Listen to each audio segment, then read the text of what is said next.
Poštovani gledalci, dobroveče i dobro nam došli u još jedno izdanje emisije Rezervisano za. Ovu večerašnju emisiju rezervisali smo za naše goste. Gospodina Vladislava Živanovića, zamenika gradonačelnika grada Sombora. Dobroveče i dobro nam došli. Dobroveče, bolje vas našli. I gospodina Nemanju Sarača, člana Gradskog veća grada Sombora, zaduženog za oblast kulture. Dobroveče. Tema naše večerašnje emisije je stanje u našem gradu, dakle uopšte lokalnoj samoupravi, pošto nam dolazite kao predstavnici lokalne samouprave grada Sombora. Pre nepune 2 godine formirana je nova skupštinska većina, a samim tim i nova lokalna vlast. Na predlog gradonačelnika odbornici su vam ukazali poverenje da obavljate funkciju zamenika gradonačelnika i člana Gradskog veća zaduženog za kulturu. Koliko je, ovo je pitanje za obojicu, za vas lično to bio izazov i da li ste bili svesni sa kojim ćete se izazovima sresti u svom radu? Gospodin Živanović. Hvala lepo. Pa, naravno da je izazov veliki. Ja prvi put, bez obzira da se bavim sa 8 godina politikom, to je neka moja politička karijera, toliko traje za sada, ali prvi put da uopšte učestvujem u izvršnoj vlasti i naravno da je za mene bila nepoznanica i veliki izazov. Bio sam u dilemi prihvatiti ili ne prihvatiti, ali uz konsultaciju se pre svega i uz veliku podršku svojih stranačkih kolega koji su me sami predložili na ovu funkciju. Jesam prihvatio funkciju i evo za ovih godinu i po 2 dana trudio sam se da radim marljivo, trudio sam se da od lokalne samouprave, ono što smo mi kao stranka pre svega proklamovali kroz program, od lokalne samouprave moje pozicije napravim jedan stvarni servis građana, da što više ljudi primim, uvažim, saslušam, koliko je moguće pomognem i pre svega da radim u interesu grada. Vidjet ćemo, izbori su tu, kako će građani ceniti čitav moj rad. Gospodine Sarač, isto pitanje za vas. Pa, želeo bih da zahvalim svim ljudima koji su nas podržali i oni na prethodnim izborima, a naravno i odbornicima. To je jedna izuzetna čast dobiti priliku da se bude javni sluga, kako se kaže, i služiti svom gradu i sugrađanima. Sombor je u mnogim oblastima tokom proteklih 20 pa i 30 godina izgubio onaj primat koji je imao kao regionalni centar, ali kultura je jedna od oblasti u kojima to i dalje jeste. Tako da je svakako bio veliki posao predamnom da to i održim i da unapredim. Nadam se da sam pre svega doprineo javnosti rada, da su građani i ljudi, kulturni radnici imali priliku da komuniciraju sa mnom i da smo sve one sadržaje koji su postojali održali uprkos merama štednje, a da smo mnoge i unapredili. O tome ćemo naravno večeras. O tome kako se radilo u prethodnom periodu pokazalo je istraživanje javnog beogradskog ogranka austrijske agencije GfK, vi ćete mi ispraviti ako nisam u pravu, koja je angažovao grad. Građani su ocenili rad gradske vlasti sa ocenom 2,7. Nije velika, ali šta je to po vama pokazalo to istraživanje koje je obavljeno prošlo leto? Ovo što sam rekao u prvom obraćanju na odgovor na vaše prvo pitanje je da u tih prethodnih 10-15 godina, tačnije od uvođenja višestranačja, grad Sombor i lokalna samouprava nije opravdala onu svoju obavezu da bude servis građana. Ljudi su iskazali nezadovoljstvo jedno neefikasnošću rada lokalne samouprave ili po pitanju ljubaznosti, recimo, gde se žalili na neljubazne službenike gradske uprave, gde smo mi, naravno, u ovom kratkom periodu 2 godine, moram da kažem, sem promene u nekom top menadžmentu, ako to možemo tako nazvati, onaj srednji niži je ostao isti. Faktički, kroz sad ovu sistematizaciju i racionalizaciju imamo priliku da to popravimo stanje u lokalnoj samoupravi i ono na čemu mi insistiramo, lično ja, to je uvođenje standarda u lokalnom samoupravu, baš iz tog razloga da bi se jasno znale procedure i da bi svaki službenik u lokalnoj samoupravi morao da odradi svoj posao za koji bi bio adekvatno plaćen, nagrađen ili sankcionisan ako ga nije uradio i da lokalna samouprava bude stvarni servis građana i da kad građanin tamo dođe da obavi svoje potrebe, shvatimo da smo mi njemu na usluzi i da je on neko kome se mi posvećujemo tog momenta i njemu služimo i njima radimo. Ostalom, tako bi trebalo da bude. Imamo primjera lokalnih samouprava gde je to već urađeno, da od ranije, meni je Inđija jedan od primjera, gde vidite zadovoljstvo građana na vrlo visokom nivou. Neki naredni period će biti sigurno period u kojem ćemo se posvetiti tome i popraviti stanje da bi građani osjetili zadovoljstvo i pre svega podršku svoje lokalne samouprave i politike. Da podsjetimo da su se radila istraživanja, odnosno građani su dali svoje viđenje u 5 oblasti. Oblasti poljoprivrede, infrastrukture, lokalne samouprave, kulture i turizmu. Da li su, gospodin Živanoviću, da li je to istraživanje po vama dalo neke smernice po pitanju razvoja grada u tim oblastima? Jeste. U stvari potvrdilo je neko naše razmišljanje lično, ali usmerilo nas je na neki pravac koji mislimo da je jedini mogući u razvoju našeg grada. To je ta poljoprivreda, to je turizam, to je neizostavna kultura, naravno infrastruktura koja sve to prati, jer bez nje nema ni razvoja ovih oblasti.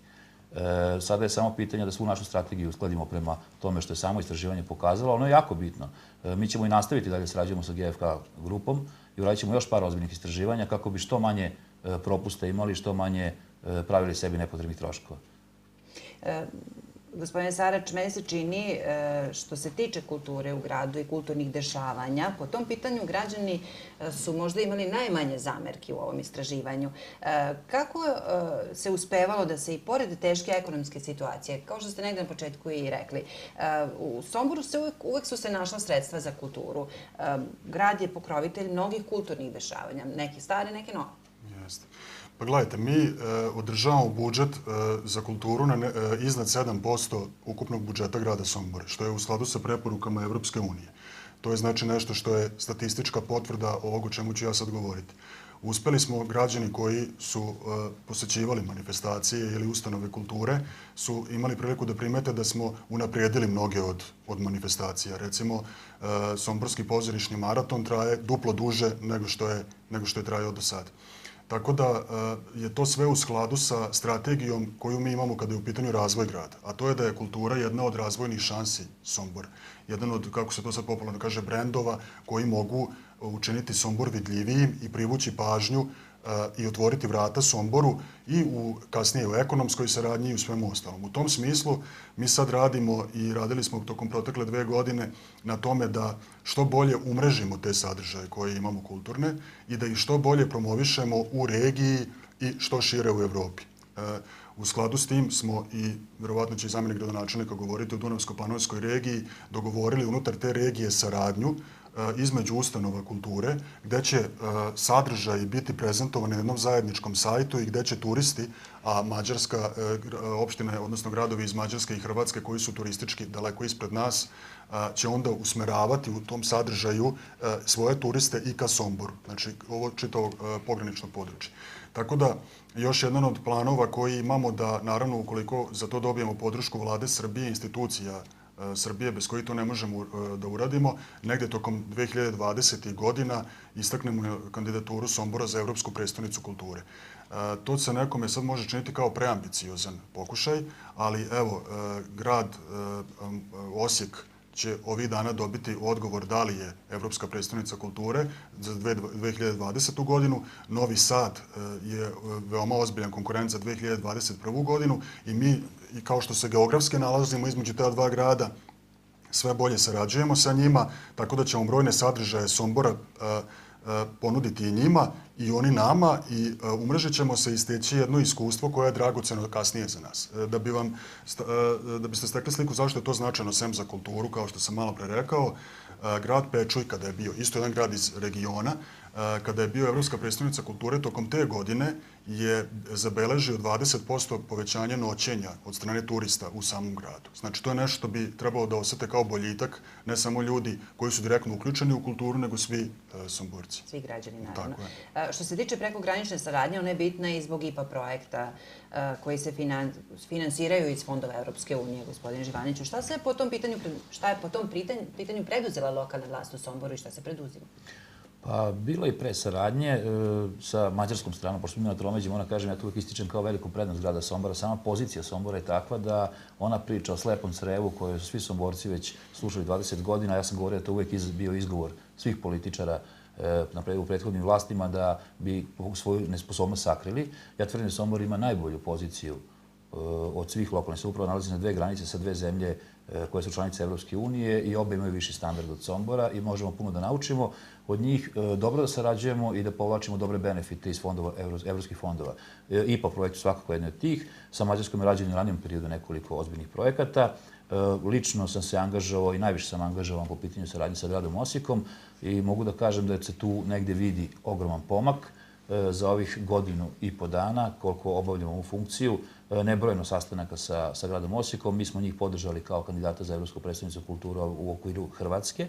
Dakle, da budu kandidat za 2020. godine ispred Republike Hrvatske. Oni danas, kako je Nemanja rekao, očekuju odgovor da li će biti ili neće biti. Razmijenili smo brojne kulturne sadržaje. Oformirali smo zajedničku inicijativu Sombora i Osijeka, Dunavsko-Panonsku mikroregiju koja će se baviti između ostalog i apliciranjem zajedničkim ka fondovima, evropskim fondovima po pitanju Dunavske strategije.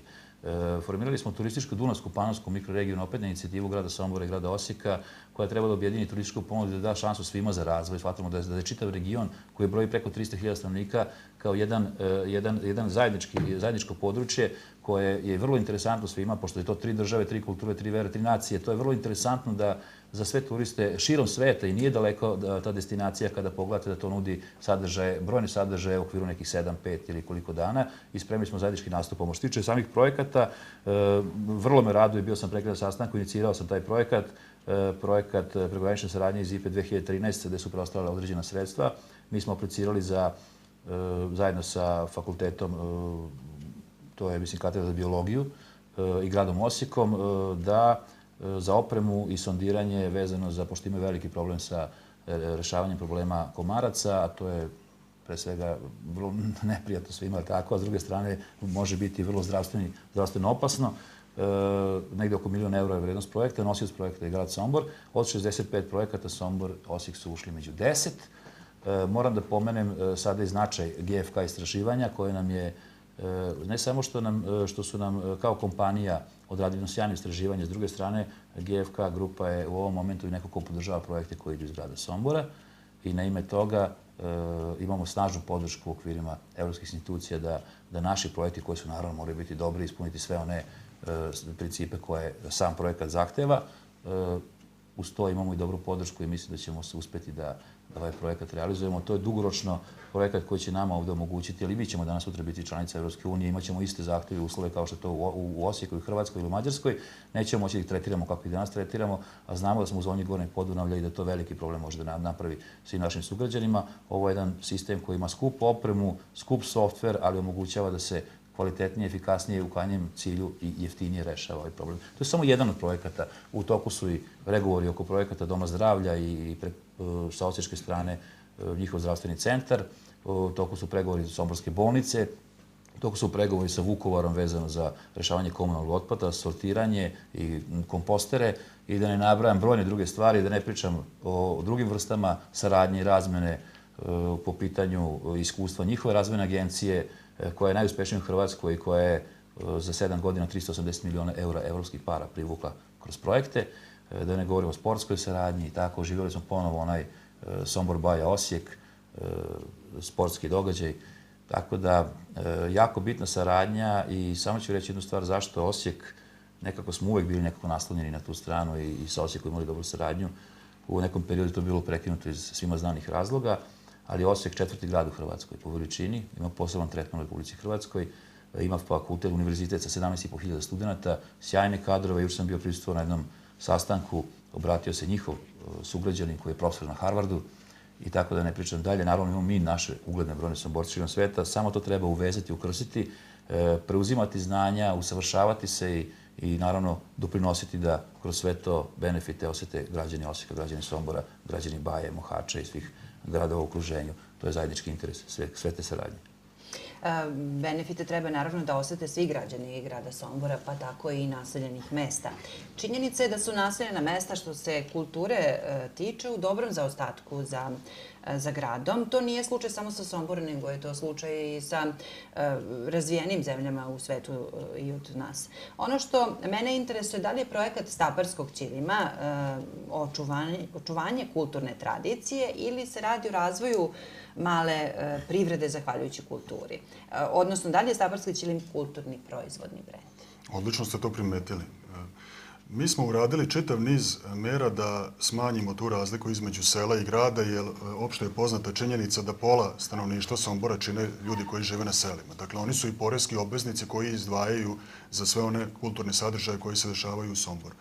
U skladu s tim, na moju inicijativu formirana je jedna komisija koja je uradila elaborat stanja domova kulture po selima i ukrstila ih sa onim sadržajima koje ustanove mogu da ponude.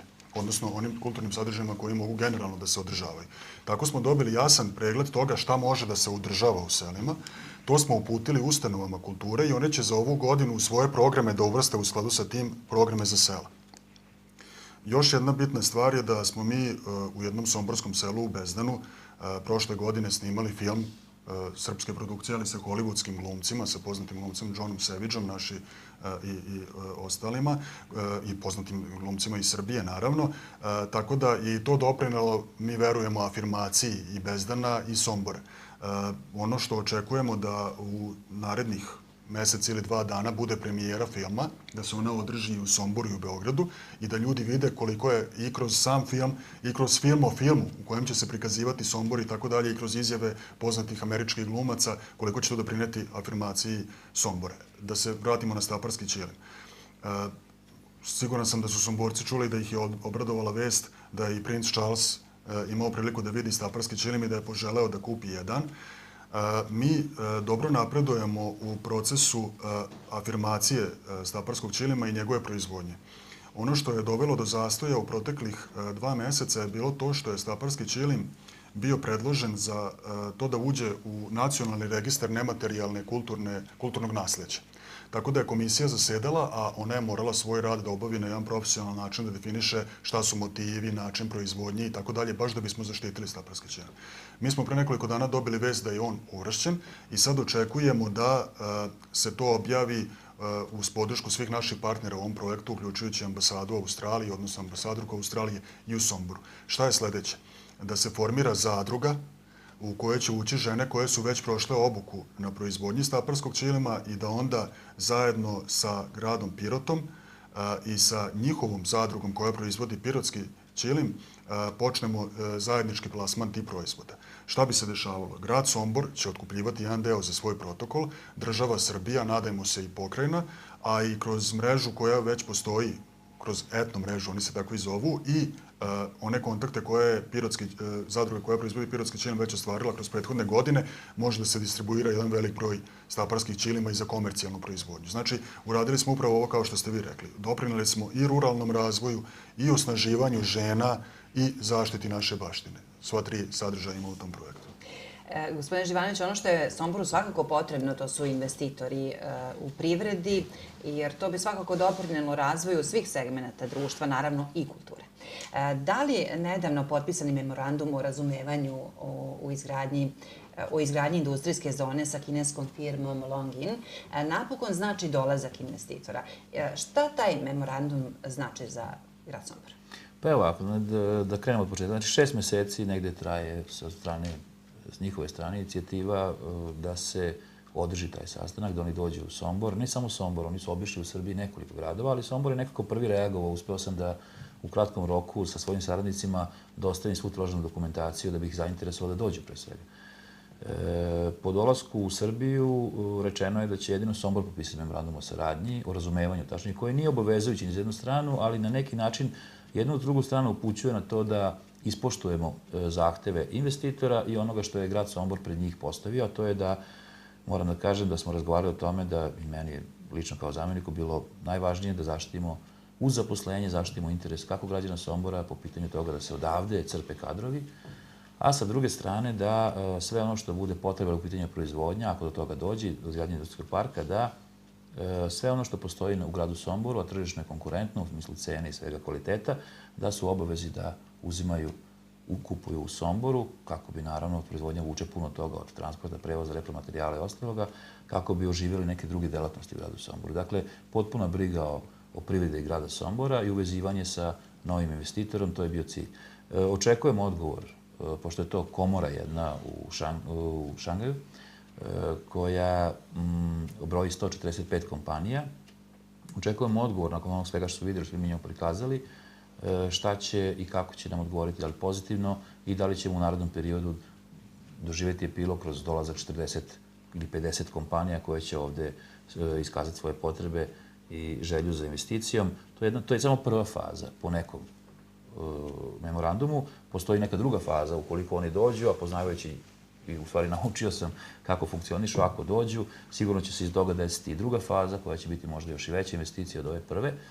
Ja mislim da bi to, meni bi bio nekako kruna ovog dosadašnjeg rada, baš to, u sve ono drugo što smo radili, baš ovo da se desi i da se, evo, pokrene jedan privredni ciklus, jedan novi industrijski park gde bi se smestilo 20-25 kompanija, omogućilo brojnim Somborcima da nađu svoje radne mesto i da obezbede svoju egzistenciju. Umeđu vremenu sam dobio još jedan dopis sa željom takođe jednog dela Kine, provincije, ili to je provincija koja je sedište farmaceutske industrije, sa željom za nekom bratimljenjem sa gradom Somborom i u kojem bi opet se pričalo o nekoj razmeni privrednoj ili kulturnoj ili bilo kakvoj drugoj. Jeste 100.000 km u pitanju, ali nikakav kilometri danas nisu nikakav problem s obzirom na sve moderne tehnologije i sve ono što danas u svijetu postoji, to je danas sve moguće realizovati i ostvariti takvu saradnju. Nama je naravno uvijek bio cilj od početka ovog mandata privlačenja investicija, ali smo se tada zadesilo se da smo imali tu situaciju merama vlade, odlukama se, da smo moralo se preseći jednom s tim, da se završi i restrukturiranje, da se neke firme jednostavno koje nisu funkcionisale odu u stečaj, neke su likvidirane, ali grad Sombor treba da se okrene, opet se vraća na istraživanje, onome što jesu njene komparativne prednosti, ono za šta grad Sombor ima potencijala, to je, rekli smo, poljoprivreda, prerađivačka industrija, na stranu to da mi ovdje želimo da gradimo neke druge fabrike i nekih drugih proizvodnih delatnosti i oblasti, ali to prepuštamo uz dobar ambijent koji stvaramo nekome ko bi došao i u to uložio svoja sredstva. Ono također čime sam jako ponosan i mislim da je perspektiva u oblasti poljoprivrede jeste projekat koji sam sa gospodinom Sabadošem počeo da razvijam pre jedno 5-6 meseci, tiče se dugoročnog ulaganja grada Sombora u razvoj seoskih domaćinstava kroz obavezu udruživanja u klaster. Juče je taj projekat gospodin Sabadoš predstavio u Novom Sadu, u jednom skupu da je bio gospodin Glamočić. Krstio sam ga onako malo, moram da kažem, dao sam mu naziv, zove se Sombor na zemlji. Hteo sam da skrenem pažnju svima, pa i ljudima koji su u državnim organima i pokrajinskim organima, republičkim pokrajinskim organima, da shvate značaj ovog velikog projekta, jer Sombor i jeste njegov resurs najveći, jeste plodna, obradiva zemlja, 96.000 hektara, koje treba iskoristiti na pravi način. Mislimo da je jedino udruživanje i zajednički nastup na tržištu jedini način da te poljoprivrednike, da razvijamo tu oblast i da kroz povrtarsku proizvodnju, pčelarstvo, ribnjake, voćnjake, vinograde možemo to i da ostvarimo. To je jedan kontinuirano ulaganje grada Sombora iz budžeta. Za početak, posle možemo potraživati sredstva ako projekat zaživi i pokaže se kao dobar, siguran sam da jeste, jer kažem mi vladi da je juče doživeo baš aplauz i izuzetno, da ne kažem ovacije kada je uradio prezentaciju, da je to jedini način da bi grad Sombor kroz početno ulaganje mogao možda u drugoj, trećoj godini, naravno se očekuje povrat sredstava od ulaganja kroz prodaju roba koje bi tamo i naplatu poreza na zarade i ostalo. Postoje evropski fondovi za razvoj, postoje republički, postoje pokrajinski. Tako da mislim da je to još jedna razvojna šansa grada Sombora i to je nešto što možemo sami bez ikoga. To je suština. A vi ste predsjednik Saveta za bezbednost i saobraćaj u Somboru. Šta se po pitanju saobraćaja uradilo u gradu? Kada će Sombor dobiti svoj poligon za obuku vozača i kada će da zaživi video nadzor kojim će biti pokrivene ključne saobraćajnice? Evo sad ćemo, odlično. Baš sam završio Savet za bezbednost saobraćaja, danas sam ga pre podne i doneli smo odluku da se druga i treća faza nabavke raspišu kako bi poligon bio gotov, pa sad nadam se da ćemo završiti, da ne citiram sa datumom, ali u što kraćem roku, jer projekat je završen, sredstva su obezbeđena i da će grad Sombor dobiti poligon za obuku vozača i da će vozači u Somboru obuku i polaganje vršiti u gradu Somboru, a ne po novom zakonu, pošto nema poligon, morate ići u Kulu, Apatin i Odžake. Što se tiče pokrivenosti kamerama, pokušavao sam od početka predsjedavanja Savetom za bezbednost saobraćaja da pokrijemo ključne saobraćajnice. Problem jeste u tehničke prirode, u tome što grad Sombor nema optičke kablove koji bi, a policija u nekoj meri insistira na tome da to budu naši kablovi i kablovska mreža zbog bezbednosti informacija koje bi išle i protoka informacija koje bi išle ka njima. Pokušavali smo sa Telekom da napravimo zakup dela prostora koji oni imaju slobodnog u svojim optičkim kablovima. Nismo našli dogovor, pošto su nam nudili odmah i kamere, a za nas je to bilo, moramo biti iskren, skupo. Ali umeđu vremenu sam imao sastanak, organizovao sam i sastanak sa arhitektama arhitektonskih fakulteta sa prostora bivše Jugoslavije. Sad tu dobija sve neku drugu dimenziju, s obzirom da sam pitao i pitali smo kao grad struku šta ona misli za prvi mah o uređenju venca i šta ona misli o saobraćaju u gradu Somboru i sada smo polako prikupljamo dokumentaciju. Čak smo na bazi tog sastanka imali posetu studenta završne godine master studija iz Novog Sada, koji sada svi radi pripremaju svoje radove na temu venca, regulacije saobraćaja i samog izgleda venca i to će biti prezentovano građanima Sombora za nekih mesec dana kad završe svoje radove. Dakle, uključili smo struku u sve to, očekujemo da dobijemo njihovo mišljenje i onda da vidimo šta ćemo na koji način pokriti koje kamere na koji način. Ideja je da se i čitav venac pokrije kamerama, ali da se u vencu drugačije uredi i saobraćaj i da se u vencu drugačije uradi i svi sadržaji koji mogu biti u njemu, da se venac potpuno otvori, oživi i da mu se udahne novi život. Da ne budu samo fasade, nego da ovaj divni venac, ovo što je jedinstveno arhitektonsko rešenje u Evropi, za što su nam i oni potvrdili svojim rečima, profesori, da bude nešto je brend grada Sombora, da ima život i da ljudi prosto iz prostora Evrope ili odakle god pohode Sombor, da ovo vide, da osete venac, da osete duh Sombora, da osete život, da osete sve ono što Sombor jeste, a venac svakako jeste. Vratimo se nekako opet na kulturu. U poslednje 2 godine meni se čini aktivnosti Gradske biblioteke Karlo Bjelicki prevazišle su okvire grada. Pokrenuti su mnogi projekti vezani za izdavaštvo, obnavlja se fundus knjiga kako na srpskom jeziku, tako i na jezicima nacionalnih manjina. Šta se to pozitivno dešava u ovoj ustanovi kulture? Juče ste imali sastanak sa predstavnicima Matice Srpske upravo sa temom o bibliotekarstvu. Jeste, mi smo sa zadovoljstvom čuli, gospodin Staničko, predsjednik Skupštine Sombora, i ja smo čuli reči hvale o biblioteci Karlo Bjelicki i o intenzitetu aktivnosti koje se u njoj odvijaju. Dodao bi na ovo što ste rekli i jedno unapređenje saradnje sa srpskim zajednicama u direktnom okruženju. Znači, imali smo veoma dobru saradnju i sa srpskom zajednicom iz Rumunije, iz Mađarske, iz Hrvatske, a i biblioteka sarađuje dobro uz podršku Mađarske nacionalne zajednice iz Srbije sa bibliotekom u Baji. Tu su mnogi projekti u pitanju. Dakle, razvio se jedan centar koji dobro funkcioniše i ja se nadam na zadovoljstvo čitalaca, jer Sombor ima proporcionalno najveći broj članova biblioteke u Srbiji. Mi činimo sve da unapredimo rad biblioteke kada je u pitanju gradska uprava, u smislu da smo tako projektovali i budžet, slično je i sa drugim ustanovama kulture. Ono što se dogodilo u poslednje vreme, a to je jedna odluka o racionalizaciji broja zaposlenih, pred kojom ne možemo da zatvaramo oči, ali koja je naprosto stvar međunarodnih obaveza i nije u nadležnosti samog grada Sombora, sem da je sprovede u onom broju koji je grad dobio. Mi ćemo imati prvu fazu, odnosno odluku je Skupština već donela o prvoj fazi, a druga faza nas očekuje za nekoliko mjeseci. Mi činimo sve kao grad da zaštitimo funkcionisanje svih ustanova i naravno da zaštitimo prava ljudi koji su zaposleni u njima na one načine na koje mi to možemo da učinimo i koji je u skladu sa našim ovlašćenjima. Tako da nadam se da ćemo biti uspešni. Taj proces još uvek traje i nadam se da će svi problemi biti prevaziđeni. I za kraj, koliko predstojeći izbori usporavaju realizacije projekata kao što je, na primjer, memorandum o izgradnji industrijske zone? Odnosno, šta ovi izbori mogu da promene u gradu po pitanju rada lokalne samouprave, jer ste i vi kandidati Srpskog pokreta obnove za odbornike u Skupštini grada Sombora?